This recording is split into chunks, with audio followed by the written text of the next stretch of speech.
காட்டில் எப்பயும் போல சொங்கி மங்கி சங்கி உணவு சாப்பிட்டு விட்டு வீட்டுக்கு வந்தார்கள். டேய் சொங்கி, என்னன்னே தெரியலடா. நம்ம போய் சாப்பிட்டுட்டு வந்ததுல இருந்து எனக்கு வயிறெல்லாம் ஒரு மாதிரியா இருக்குடா. என்னடா பண்றது?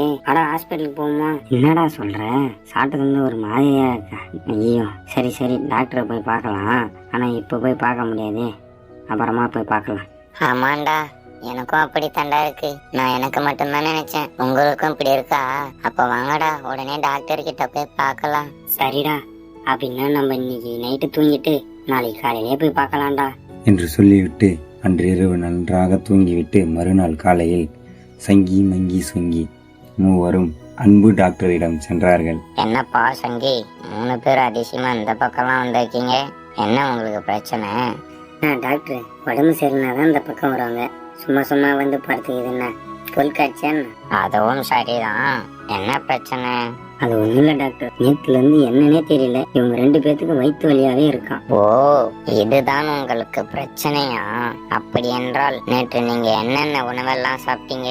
டாக்டர், நாங்க நேத்து ஒரு புது தோட்டத்துக்கு போயிருந்தோம். அங்க புது விதமான பழங்கள் நிறைய இருந்ததா, நாங்களும் அதை எடுத்து எடுத்து சாப்பிட்டு விட்டோம். அதனாலதான் டாக்டர் நான் நினைக்கிறேன். டேய் சங்கி, அதெல்லாம் இல்லடா, நம்ம வரும்போது ஒரு பாட்டிக்கிட்ட இருந்து வடையை திருடி சாப்பிட்டோம்ல, அந்த வடையாலதான் நம்மளுக்கு ஏதோ ஆயிருக்குன்னு நினைக்கிறேன். அப்படிலாம் இல்ல டாக்டர், திருடி தின்னா அந்த மாதிரிலாம் ஆகாது. நாங்க வயிற்று சாப்பிட்டதால தான் அந்த மாதிரி ஆயிருக்கு. அப்படிலாம் ஒண்ணும் இல்லப்பா. நீங்க நேத்து பழத்தையும் வடையையும் சாப்பிட்டீங்கல்ல, அது செரிமானம் அடையாமல் இருக்கும். அதனால்தான் உங்களுக்கு இந்த வயிற்று வலி பிரச்சனை இருக்கிறது. அதுவாலாம் இருக்காது டாக்டர், நாங்கள் அங்க வரும்போது ஒரு வயலில் ஒரு ஜூஸ் கடையில் ஜூஸ் குடித்தோம். அதனால்தான் இந்த வயிற்று வலின்னு நினைக்கிறேன். ஓ, இதில் ஜூஸ் வேற குடித்தீர்களா?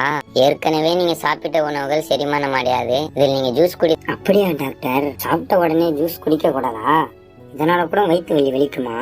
ஐயோ டாக்டர், என்ன சொல்றீங்க? கண்டதை சாப்பிட்டாதான் குண்டான் ஆகும்னு சொன்னாங்க. நீங்க என்னடா நான் எல்லாத்தையும் சாப்பிட்டதால தான் வயிறு வலிக்குதுன்றீங்க?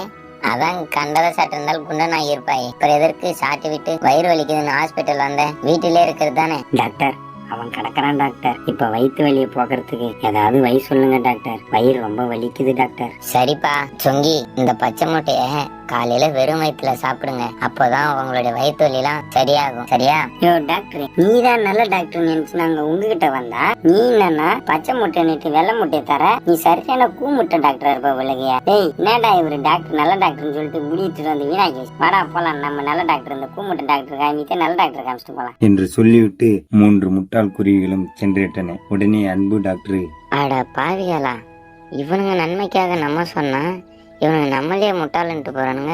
அது மட்டும் இல்லாம நம்ம கொடுத்தது பச்சை முட்டை தான், அதை போய் வெள்ளை முட்டைன்றானுங்க. இவனுங்க முட்டாளா இல்ல நாம முட்டாளா?